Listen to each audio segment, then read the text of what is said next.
There you go.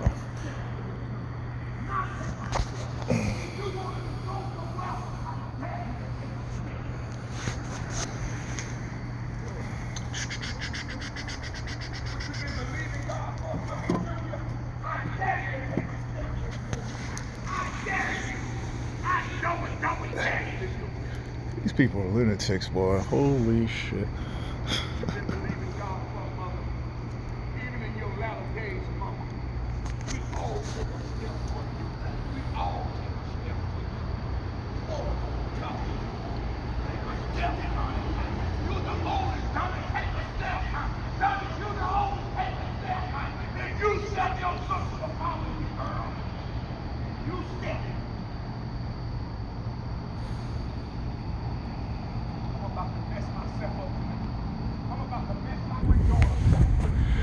I'm sorry, I gotta record this nonsense. Like, I know I don't want to. I can't. Like, my videos are limited to about 10 to 15 minutes, but I gotta record this lunatic. Like, I have to. It's He's been at it. This guy's been at it for about a good hour.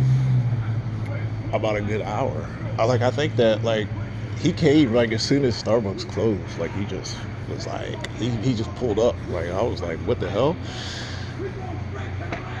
And he's just been at it.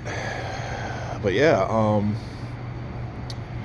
so you get the context of why it's happening, right? But I mean, I think he kind of missed the point of what I was doing, like, or what I was talking about. But I don't think it has to do with that. I think it's just like he wants to sort of do his little deed or whatever. But if the people watching, and I know we get a lot of skeptics. Well, I can't even hear myself talk. I have to get away from this moron, so that I can hear myself talk. So I'm gonna walk away for a quick second just so I can make my point. So when you hear people say that they don't believe in this stuff, right? That's like a common argument that they make, because whenever people say that it happens, they'll say there's no evidence. My thing is, how much evidence do you need to be convinced? Like, could you really watch all of my videos and think to yourself, nothing is going on that's unusual? Like, this guy, can you explain why he's out here at 1 in the morning doing a religious sermon when there's no one else out here? So when you first saw him, he pulls up, he opens his door, he gets out, and then he just starts the sermon for no reason. These people they're thugs, and they're all thugs. Right around this, where that Marine store is, you would see that a person would come in there, would pull up in his car, and he would just wait and be staring at me the whole time.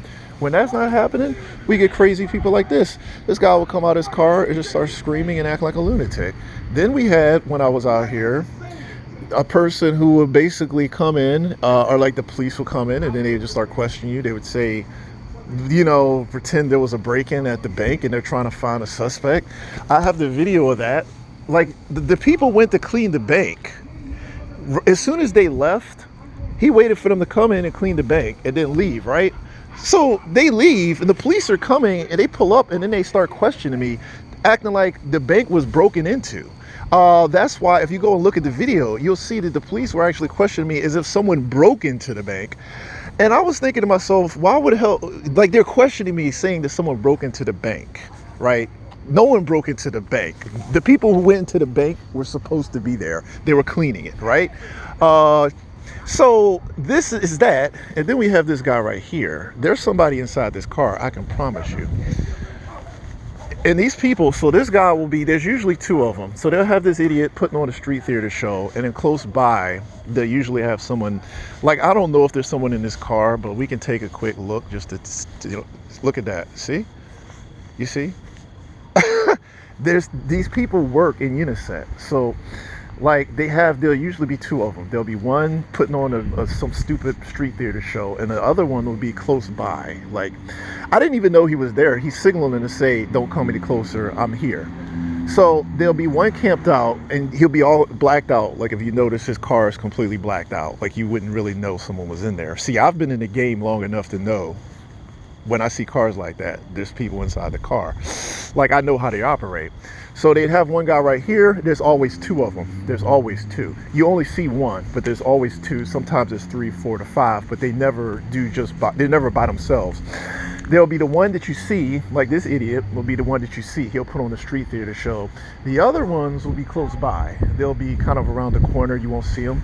So they kind of like surround you and they put on like this performance. Like this idiot, they send this idiot out and then that's like his backup. There'll be another car back there. And that's basically how it works. And like I mentioned before, it's a criminal conspiracy. Don't ask me to explain all the details. I'm not a criminal. I don't know anything about it. Only thing I can tell you is that it's most likely the government is involved. It's in the very beginning. I swear I can't. He's so loud I can't even hear myself talk. In the beginning, so when you hear people and the people sound like they're off or they lost it, it's not because nothing is happening to them. It's because the operation is designed to drive you crazy. Just imagine, this is not something that you deal with once a week.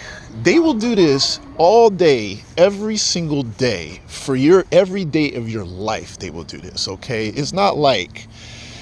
So to think about it, if you were the victim of this every day, all day long, if you think this is bad, like I had to convert over to night shift because like during the day, it'll be 100 times worse than this. You'll have this guy, you'd have like 1,000 people like him, like all these, like they would ambush you. So when I first came out here, I spent the better part of my first year dealing with this non-stop all day long. Like I was trying to function like a normal person. I had these crazy people, just these maniacs like this guy just doing crazy stuff. Crazy. This is mild compared to the stuff they used to do. So they would just be swarming you. So the people, we have to have sympathy for people who are made victim of this. Okay, basically whatever they do stuff to your head, it's like some sort of MK Ultra type experimentation. You're not really responsible for your thoughts or your actions or even your feelings. I don't know. It's kind of like they're trying to test controlling people because they're going to form what I believe is some sort of new world order. Like think of like we live in a democracy right now. We live in a democracy, but we may not always live in a democracy. See, if you can't, we have to seriously consider that the people might want to undermine our democracy via mind control. So if they're going to probably find ways of experimentation on citizens, like they would experiment out in the wild to see how well it works, and then if they realize that it works really well, they can just do it like on a mass scale to take control so that they can have complete control over all of us. So in the very initial phases, they would probably just select random vulnerable people, go after them. And if that works, then they might be like, okay, we can just roll out like this mass operation. So the theory is that, like, there's two theories. Like, I did have a relative who is basically into a cult and all this criminal stuff like that. They could possibly explain this, but if we were to look at it from a more grander scale, another theory is that the government is experimenting in mind control so that they can one day take control of everybody and basically undermine our democracy. Okay, so we're not going to have a democracy anymore. So it's like, okay, China, if we talk about a communist country, China can send someone over to throw you in jail. What if you didn't have to do that? Like, if you wanted to take control of people in a democracy, what if you didn't have to do that? Like, you don't go to someone and say, oh, I heard you've been speaking out against our leader.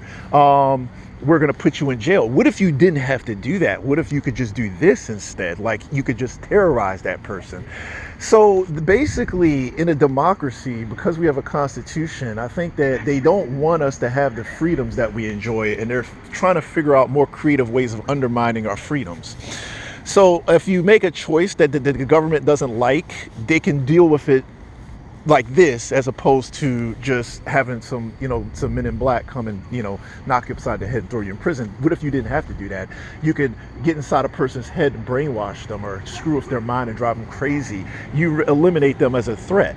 And you don't have to resort to the ugliness that, China would have to resort to. Like, China wouldn't bother with that. China would just come out there and just have their guy throw you in prison or something. But that's a theory. So we have to just, they would randomly choose people, and we wouldn't know, maybe due to God knows what. I mean, some sort of criteria that they had. They think that like I would be a good target, maybe because of my records or school history. Who knows? Like they basically they choose certain people who they think would be good test subjects, and then they start experiment on and off. So MK Ultra, we know they did that, and if they did it before, we know they're capable of doing it again. So my point is that this is probably what I'd like to refer to as New World Order, where the governments, the free countries of the world, undermine their own democracy. So that's why this stuff is probably happening. It's either that, and it's like I said, these are both theories, but it's either that, or because I have a psycho relative who's a complete total lunatic and criminal, I was just inadvertently involved in this in some way. I don't know. Like, I basically cut all ties with that monster, moved on, but I was, I know stuff. Obviously I would have learned a few things, and maybe I'm considered a threat to these people because what I know is heavy. I don't know. Either or. I can't tell people that, but you can look and see what's going on.